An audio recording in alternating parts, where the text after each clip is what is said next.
Hello everybody, my name is CulBlu and I'm bringing out this video of me talking about a board game, and today I'm going to be doing, this is not a review or a playthrough or an unboxing, this is kind of or organizing, this is kind of a discussion so to speak. I couldn't figure out how else to do this video or talk about this video. I tried to include in my review, and it just made the review last a long time. So I'm going to make this its own, it's enough information here for me to like make its own video. So I'm going to go ahead and start our background music here. And get that going so we can have that jamming in the background with us. And yeah, we're just going to go ahead and talk about just Warfighter and the Warfighter series as a whole, and then DVG as a company, and a few other things. So first and foremost, I'm a consumer. I go out and buy things, and I can go out and buy things. I can also go out and not buy things. I can choose to vote with my dollar, as they say, or I can choose to put up with things and buy a thing, or not buy the thing, or do whatever consumers do. And DVG is a company, and the company's making company decisions, and so on and so forth. So I'm saying all that just as a preference to say that I understand that as a consumer, nobody's telling me to buy these things, nobody's telling me to purchase things, and I do want to say that for those who are watching this video, maybe wondering what am I going on about, I have a problem with how the distribution model works, or how the distribution model is set out by DVG for this game.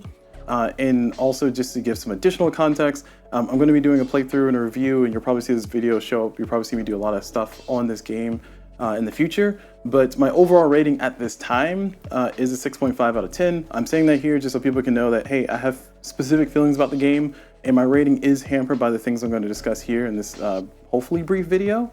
But the main thing is that I just really don't enjoy the way that this game is distributed, and it's not just this game. It seems like an endemic issue with how the Warfighter series has existed. But I wanted to make sure to do my due diligence and go and do my research and go and look up the information just based on my own understanding of the situation with information that's currently available.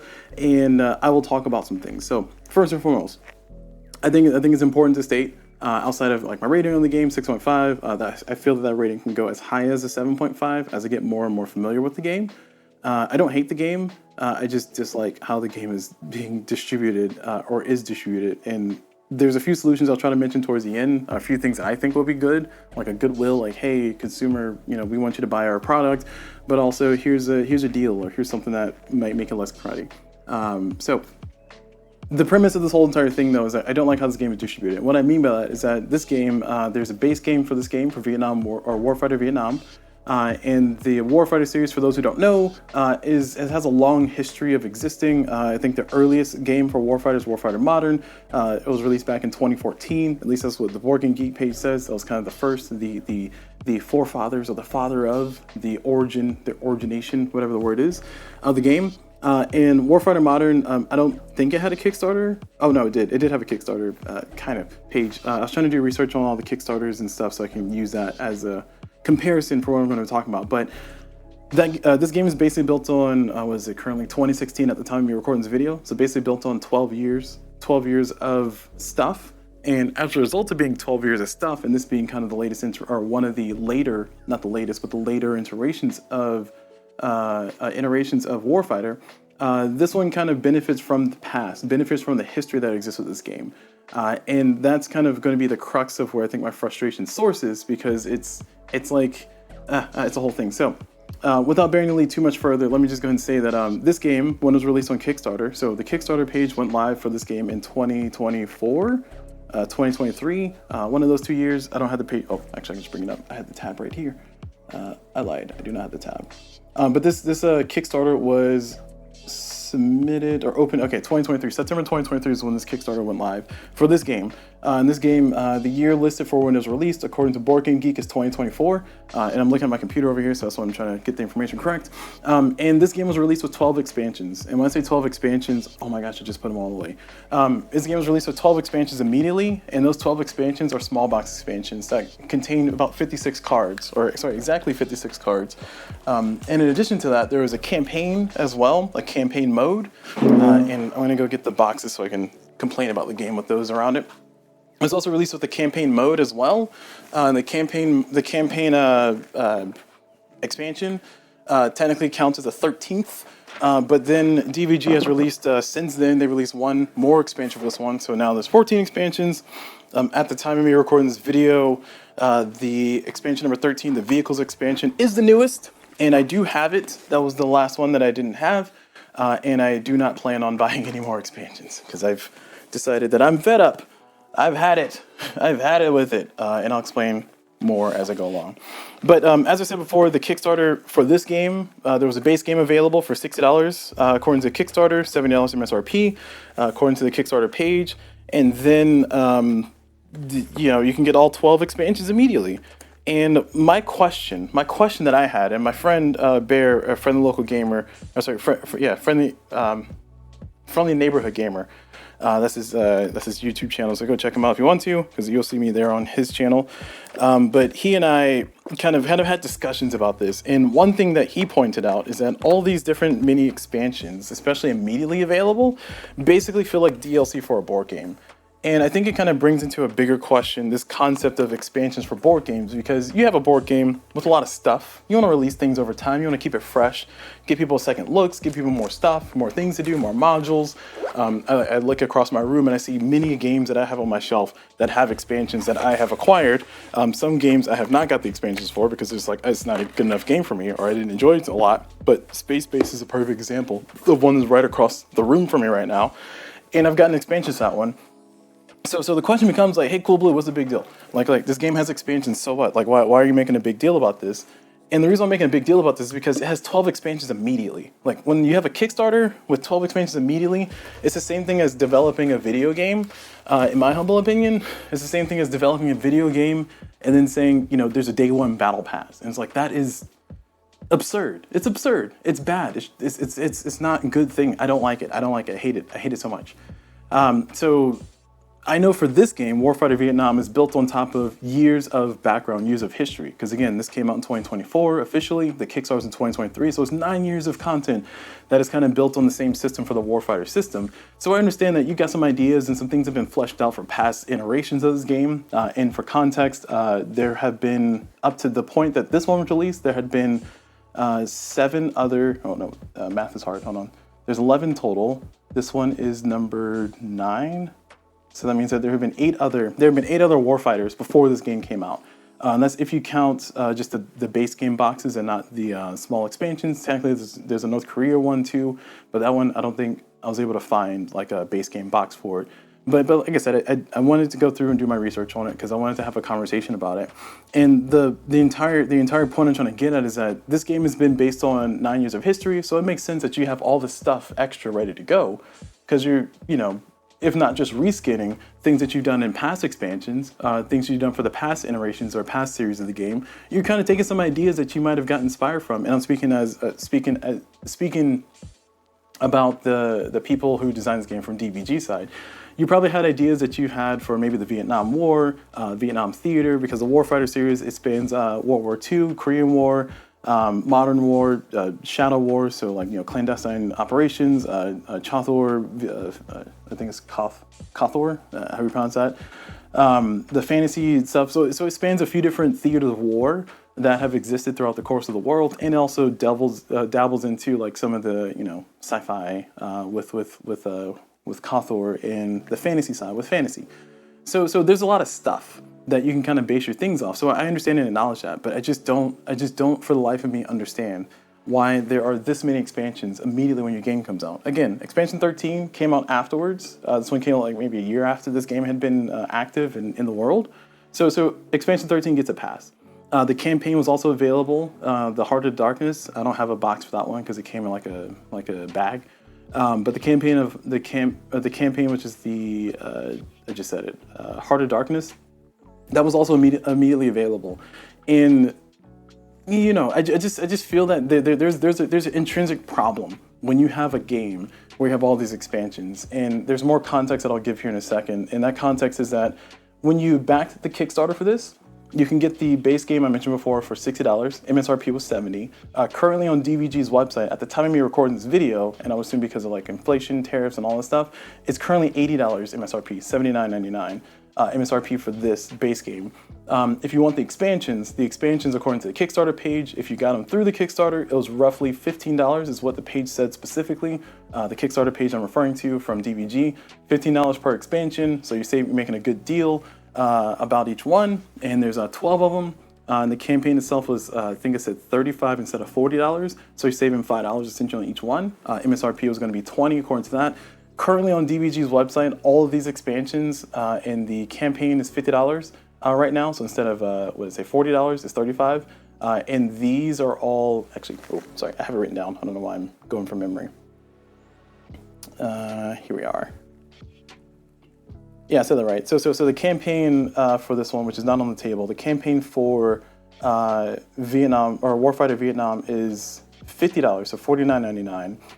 And on the Kickstarter page, you were paying $35 for it if you bought it through the Kickstarter. And MSRP, according to the Kickstarter page at the time, back in 2024, it was $40. So, you know, I get it. Prices change, things go up, prices are different. For these expansions, for the small box ones, these were the Kickstarter, I think I said before, $15 for the Kickstarter, $20 if you got them MSRP according to what the Kickstarter page said back at the time. And currently on DVG's website, the direct people who make this game, $24.99 right now. So in total, if you want all of the game, for some reason, if you want to go all in, balls to the wall, give me everything that this game has to offer, and you go straight from DVG's website, not including taxes, you're currently calling it at $454 for this game, which, you know, if you really like a game, $455 I guess is a deal, but that's the cost of another PTZ camera. That's the cost of a tablet. That's the cost of, you know, a brand new phone. Like it gets to the point where things become a little bit absurd when you consider that MSRP, this game is $80 according to DVG's website. Again, I know I'm switching between the Kickstarter's MSRP and DVG's website, but I'm using DVG's website as the current price of the game because that's kind of what sparked my initial frustration with it, because it kind of didn't it didn't stick with the MSRP that was originally listed from the Kickstarter page. But again, I understand capitalism, markets, the change, you know, supply and demand, whatever, all those things you want to say, economy, blah. But my point is, $80 for this base game, and then if you want all the expansions, you're currently looking at basically $400 more, roughly, very roughly, just napkin math there. And that's not to include the simple fact that Warfighter has a history of things. You see these counters, they've been here this whole time. It's probably hard to read. My camera has some focus issues, so my apologies on top of that. But you see these counters here. What I did was I kind of went back and looked at just the Warfighter genre of game. And I said before, there's about 11 of them in the entire family, including Warfighter Vietnam. And what I wanted to do is I just wanted to see how many expansions each one had according to what I could find from either Board Game Geek or from DVG's website. So I used Board Game Geek as kind of the primary source of truth, although that information is a little bit outdated because it did not have Warfighter War, which is the newest one that DVG is going to be working on. And I think that one should be, I'm assuming that one's going to be released in 2026, so don't quote me on that, but because I don't have any official information from them, but not that I would. But I was going to zoom in a little bit here. So we're looking at is just counters. I have the numbers so we can kind of physically see them on the screen. And going through the Warfighter history of the games, currently at the time of me recording this video, from what I could find and based on my sources that I was using, and a lot of this is napkin math, so take this all with a grain of salt, of course, because there's more expansions that I did not count inside of these different things. But this is this counter here represents Warfighter Modern, the very first Warfighter that came out in 2014. This one currently has 37 expansions. And these expansions, from my understanding, are small box expansions, and there's a few bigger box expansions, which are basically two small box expansions put together in kind of like a taller box. So there's 37 expansions. I just count it flat 37. I have no clue the composition of every single one. And I don't know if there's any campaigns for it. I didn't search that deep.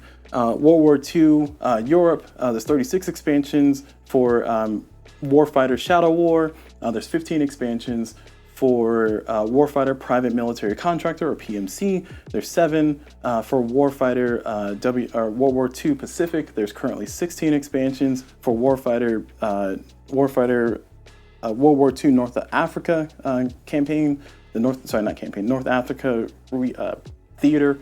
There's currently 7 expansions for the next one. That is not. That is supposed to be 9. There we go. There are currently 9 expansions for the World War II Mediterranean, Warfighter World War II Mediterranean. For Warfighter Fantasy, there's currently 13. For Warfighter Vietnam, the one I have, there's currently 13. Keep in mind that I'm not counting all the campaigns in this one, but I know for Warfighter Vietnam, Warfighter Kothor, Warfighter War, there's expansions. So I'll talk about the expansion count here too. So it's currently 13 expansions for this one, plus 1 campaign expansion, so 14 if you want to count all together. For Warfighter, Warfighter Kothor, which I think is like Space Marines versus aliens and heat weapons and stuff. I don't know, it's a whole thing. Apparently it's a book series or something that I never heard of, but I don't read too many books, so it's fine. Or I don't read too many book series, so it's fine. I do read books. But we have Kothor, which has 3 expansions and 2 campaigns. 2 campaign expansions of 5, if you want to count all of them. And then finally, Warfighter War, which I think is going to be out in 2026. Don't quote me on that. It has 7 expansions and 1 campaign, so 8 total. So this is the universe of expansions currently. With this one, you can kind of count this one as not here yet. But this is the universe of expansions right now. And again, I mentioned that there's a number of expansions. I think there's about 10 expansions that were multi-pack expansions, as in they can cross integrate with everything more directly. And one big thing about this whole entire Warfighter system is that the Warfighter system has been designed to where you can take some of your people from Warfighter Modern and then go to World War II and just throw that soldier in there and see what happens. Get somebody a suppressor, like a pistol with a silencer, have them run around and fight whatever enemies we're fighting there. In whatever theater we're fighting in North Africa or in the Pacific or in the Mediterranean. You can even take somebody from Warfighter Fantasy, which is the biggest offshoot of this entire series. You can take a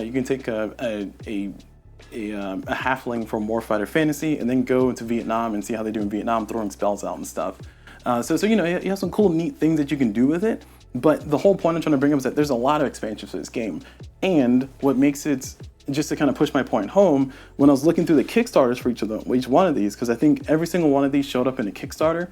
I don't know if every single one of these came about with a Kickstarter before they were fully finished, just to kind of fund the game and get the, whatever you need for the back end, for the designers, for the printing, for the materials, for the shipping, all that set and ready to go for logistics. I don't know every single one, but I do know for at least for World War II Pacific down, all these had Kickstarter pages. And I was able to find those Kickstarter pages and look at them and try to discern what's what. So starting from the bottom, going up all the way to the World War II Pacific one, these games had expansions ready to go day 0. And this is kind of gets to the crux, gets to the core of my whole entire point. Again, I mentioned all that background information just to kind of give you guys context and let you guys know that I've done my research.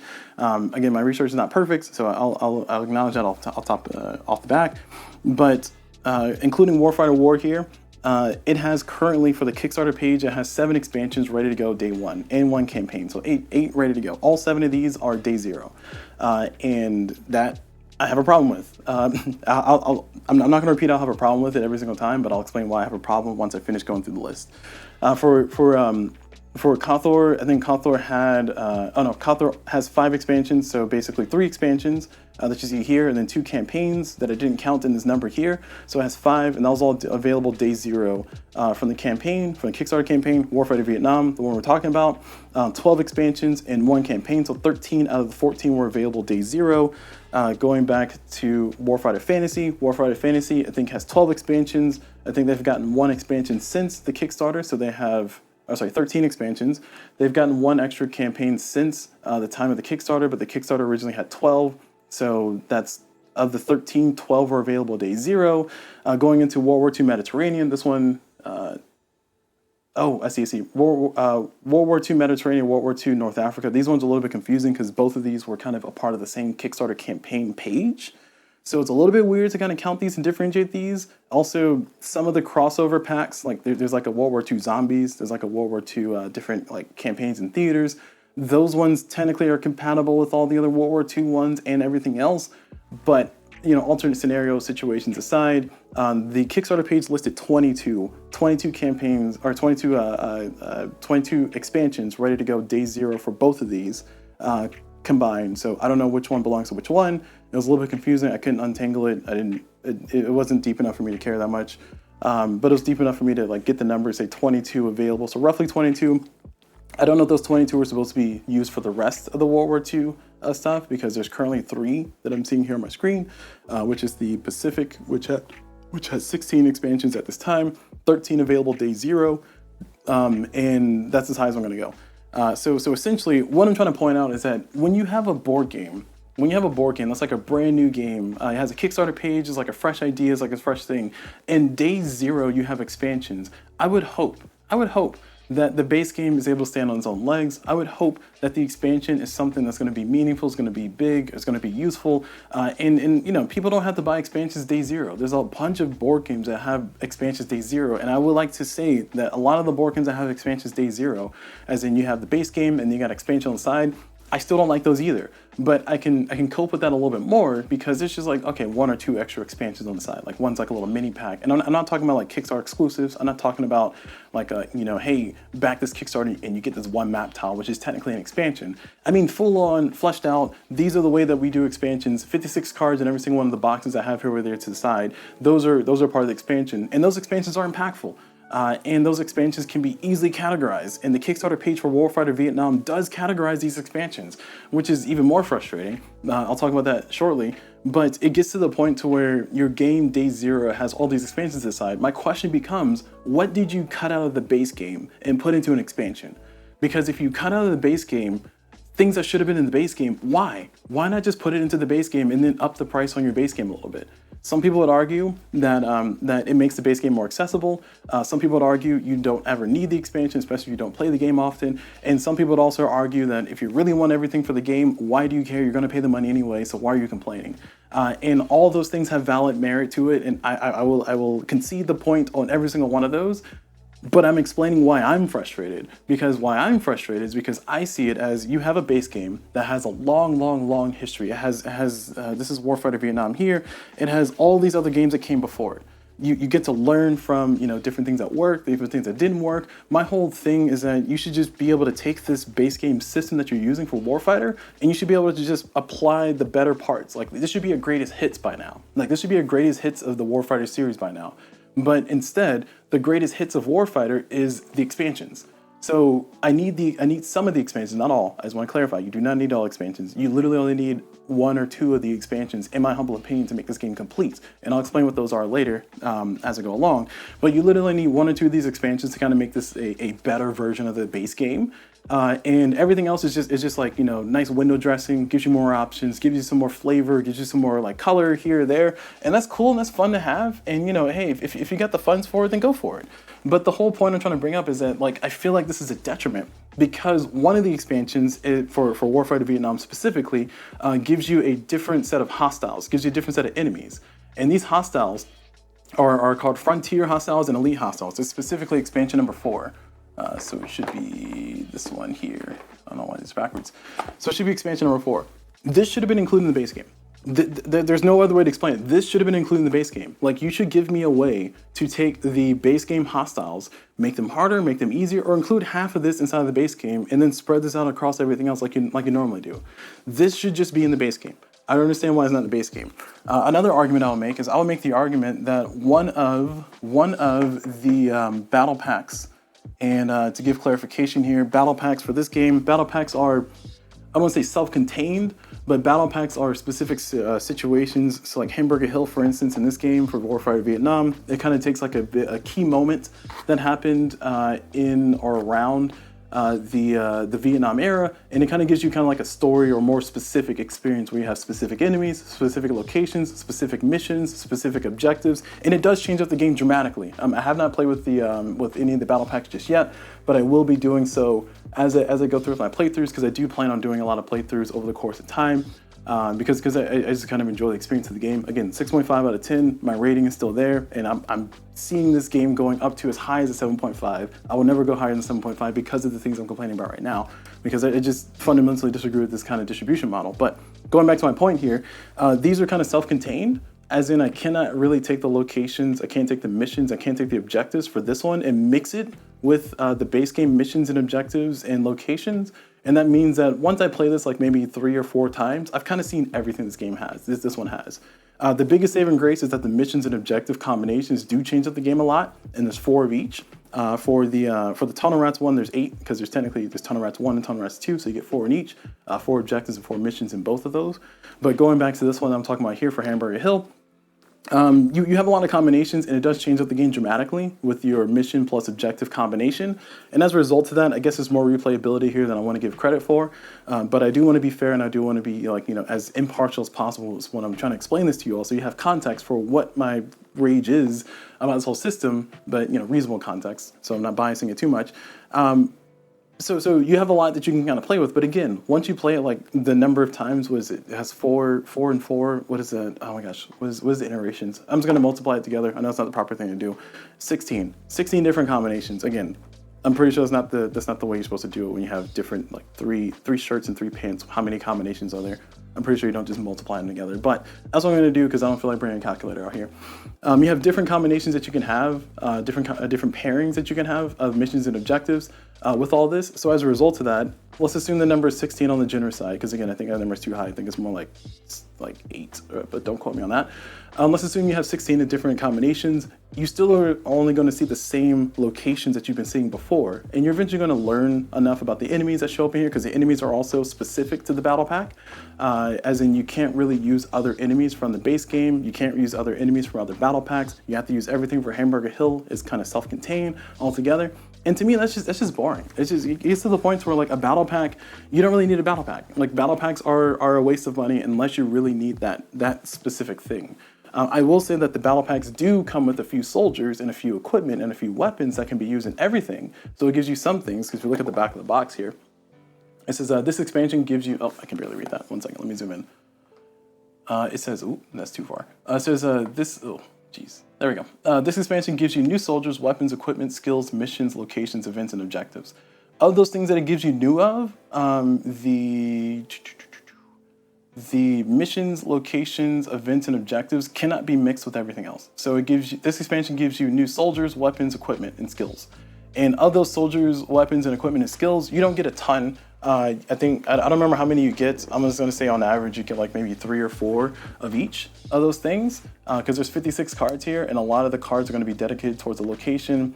8 of those cards are eaten up by the events, so that's 48 cards left, but a lot are dedicated towards the locations, and everything else is kind of left for the other stuff. So as a result of that, you don't really have a true 56 of soldiers, weapons, equipment, and skills, but you got a mix of things. I did unboxing videos of all these. Go check those out if you want to see what the contents of this specific box is for expansion number 12.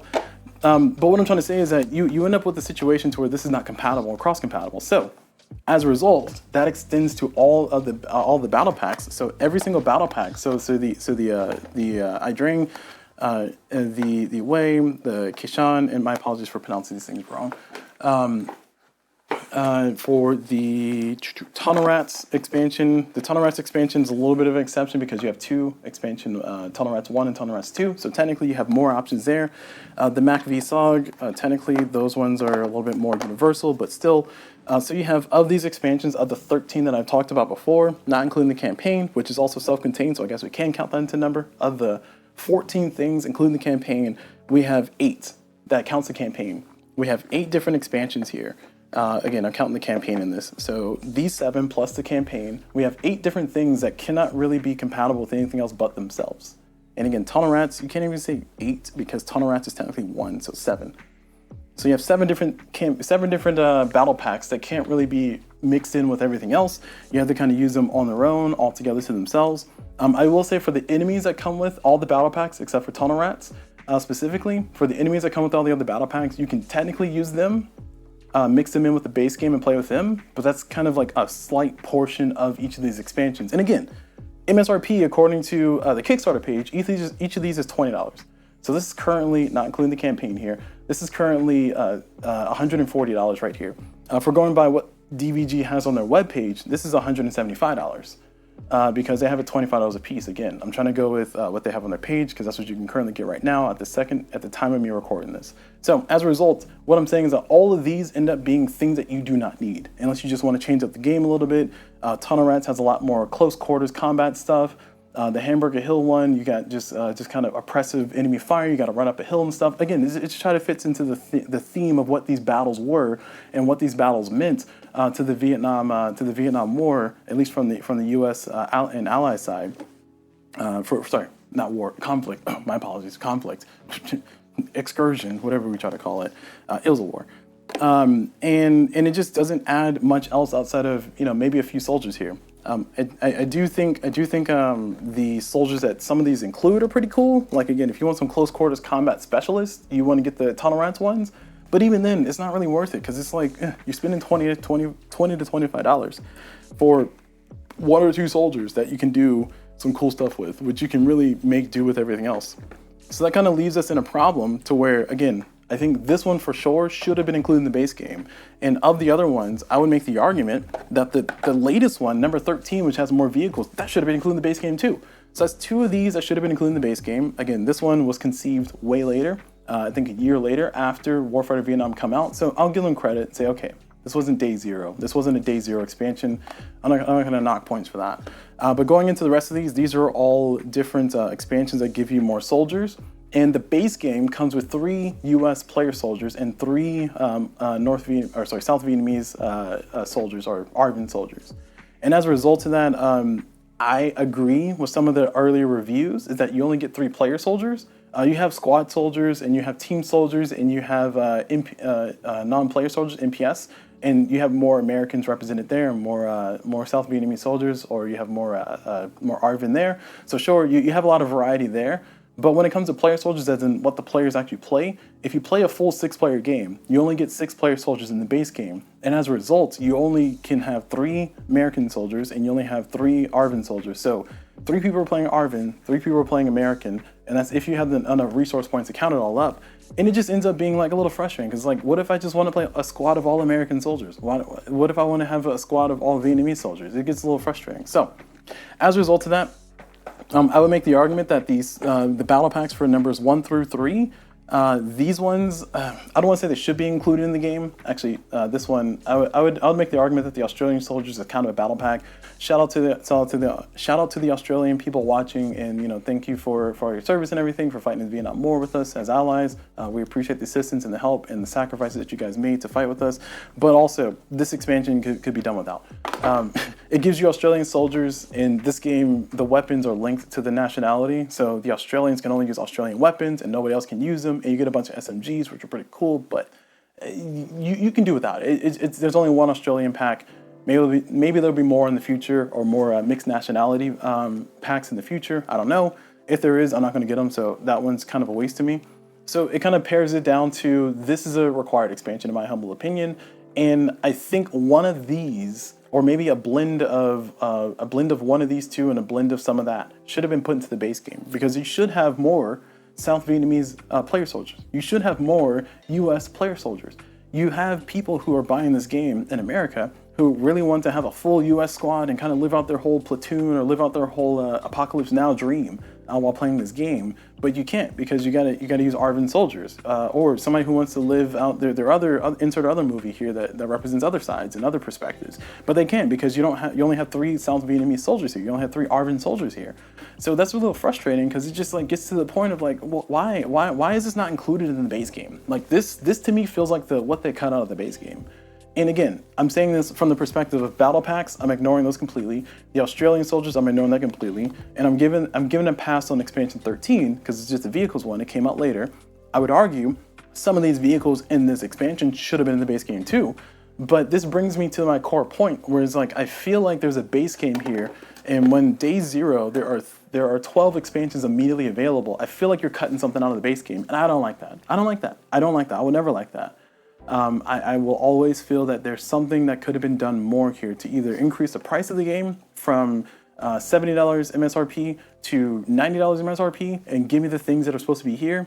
Hypothetically, by the time I get one expansion in the base game, that's $90 MSRP. So my point is, why not just include this? Like, I feel like this is so essential to the game, for changing the difficulty, to make it harder, to make it easier. I feel like this is so essential that this should just be in the base game box. And again, we can make arguments about which one of these soldier packs should have been here, which one of these vehicle packs should have been in here, but I think that this should have been in the base game. And looking at the history of DVG with the Warfighter series, it seems to be a pattern to where every single time one of these comes out, there's going to be 7 expansions. Like Warfighter War, the one that's not out yet, it's funded on Kickstarter, so DVG's working on producing and making those. They have 7 expansions in one campaign already. Again, I get it because you have a long history of this game. You already know what kind of expansions you want. Some of these can be called reskins. You know, you got more hostiles here. So you got I think Warfighter War is covering the World War II specifically, so it's going back to the World War II theater, but you're kind of taking the grand scheme instead of breaking up into the Pacific, Mediterranean, North Africa. It's giving like the whole thing, the whole shebang, like on a higher level as opposed to just a tactical troop level. So as a result of that, you have 7 expansions, and I get it. You're probably just reskinning some of this. So some of the enemies that are here, you're reskinning that a little bit, and you're kind of making the high level war version of that. So just including the base game box. I mean, that's my whole thing. Just including the base game box. And I want to be very specific. I want to give credit to where credit is due for DVG.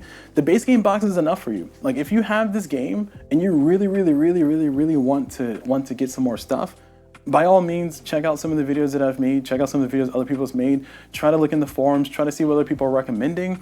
I would recommend avoiding any battle pack until you're either good at this game or or unless you're really tied to a specific scenario. Again, for me, Hamburger Hill is kind of the only one that I was really like looking forward to because I kind of want to do that whole, fight for the hill, then lose the hill, then fight for the hill again, and then kind of say what were you doing this for? Trying to do an escape mission or something. That one seems cool. And then also the Tet Offensive, which is one of the bigger war events that I think a lot of us just know off the back. So that was going to be in the way battle pack. I'm looking forward to those two. So I personally might have gotten all these expansions here, plus the Way one and plus the Hamburger Hill one, and called it a day. I really wish I would have. Again, I'm already in paying for everything, and I didn't go through the full cost of everything because I was jumping around a little bit, but let me just sum this up with the full cost of things. So at my friendly local game store, I paid $15.99 for each of these expansions. I got every expansion from my friendly local game store, with the exception of Tolerance 1, because it wasn't available there, and the Vehicles 1. So those 2 expansions, I paid DVGs $25 per. I just bit the bullet, spent that, did the shipping and handling, which I haven't included in the price total cost. But everything else I got at my friendly local game store. And my friendly local game store was much more on par with what the Kickstarter prices were. Just a reminder, the Kickstarter price for every single expansion was $15. My friendly local game store had every single expansion that they had available for $15.99. I had to order some I had in store, but I was able to do that. So shout out to Atomic Empire. My friendly local game store is down in Durham, North Carolina, on the East Coast. It's a really cool place. Go shop there and go buy things. Give them more business. But the reason I'm pointing this out is because that was much closer to MSRP. And if we're using DVG's website as a barometer of what the current MSRP is, because it's DVG directly, they're directly selling it, they have it listed for $24.99. So basically $10 off. Effectively $10 off is what my friend local game store was selling it, because they usually make deals with board game distributors, so they can have at least 20% off of the MSRP. And I think my friend local game store was using the MSRP of $20 instead of $25. So that also stinks to high heaven to me personally, that DVG's website directly was doing $24.99. I do want to make an addendum here. There was some talk about there's 2 DVG websites. One's like the actual DVG website, one's like a fake DVG website. I didn't make a differentiation between the two at the time of me purchasing, so I bought it from wherever it was $24.99. So maybe I'm throwing more shade at DVG than I should, because I might have gotten it from the fake page, but my box showed up, so I assumed that it was a legit page. I paid my money and I got it right here, so I think this is the legit one. I don't know. Call it what you want. But the whole point I'm trying to bring up is that DVG's website, from my understanding, is $24.99. My friend the local game store had it for $15.99, so it ended up being like $17.10 after taxes, or roughly $17.10 after taxes. And the Kickstarter version of this would have been $15 flat for each one, and that's not including shipping and handling. It's not including any taxes on top of that. So you can take all those costs with a grain of salt. And the expansions, the last one to talk about, my friend the local game store had it for $31.99. I got it for that price. And DVG's website, or at least the one that I use, has it for $49.99. The Kickstarter had it, if you got it for the Kickstarter, it would have been $35. So you just save $5 from the MSRP, which was listed as $40 according to the Kickstarter page. So all the number stuff. I know I'm just saying a bunch of numbers, and some people might have just checked out or eyes glazed over already, so my apologies. But if you had gotten the Kickstarter with everything listed according to the Kickstarter price, not including taxes, because I don't know how taxes will pan out for your particular location. It's different from my place here in North Carolina, so it's probably different for you over there, wherever you are, unless you're in North Carolina. But for me, $290 is what the Kickstarter would have said. So if you got everything in Kickstarter from campaign expansion 1 to expansion 13, which wasn't available, so I guess technically it's impossible. Expansion 1 to expansion 13 plus a campaign and the base game, $290. So you're in $300. MSRP listed for all these things would have been $370. So you would have saved $80. $80 if you got it from the Kickstarter. Again, I'm including expansion 13, which technically wasn't available yet. I'm not going to redo the math. It's on my spreadsheet, so I'm just going to leave it as it is. If you got it from DVG's website at the prices that they listed directly, you're talking $454.85. Again, I'm including everything, including expansion 13, and that's nuts. That's nuts. That's crazy. And then finally, my friend local game store plus the two that I bought from DVG, which the two that I bought from DVG were Tunnel Rats 1 and the 13th expansion. When I got these two, I paid $50 for these two, so DVG's price. So I put that back in there for $24.99 instead of $15.99. But my total that I'm in for, not including taxes, is $313.85, which again, it's very pretty penny. It's a very shiny, pretty penny. And I know that, you know, just casual money be throwing at a board game is a little wild, but don't worry. Financially speaking, like I was able to allow myself to indulge a little bit for the purpose of making these videos, and also for the purpose of playing this game, and also knowing that from what I saw in videos of people playing the game, okay, this is a cool system I want to explore, so I just dove into it and I've invested in it. This is an investment. That's why I'm saying that. I'm not saying I just have money to throw around. I'm just being very specific with everybody who might be saying $313 is crazy. Why would you spend that much money? But $313 is what I spent. So I effectively saved, I haven't done the math, but was this $200? No, not 200, $130. I effectively saved $130, $140 by getting this game at a mix of my friend local game store, and also by getting these two expansions from DVG directly. Savings could have been higher. I could have been closer to on par with the Kickstarter. And actually, if I take my current tax here in my state of North Carolina, my sales tax is $7.50. Sales tax is 7.5% is what I was trying to say. After tax for the Kickstarter, which is $290, it would have come up to $313.75, not including shipping and handling. My before tax for the friend local game store is $313.85. After tax is $337.39. I can also look at the receipts to figure out what the exact price was with everything added together. But my whole point I'm trying to bring up is that this is a little wild to me, because you have this game where these things should have been included in the base game box.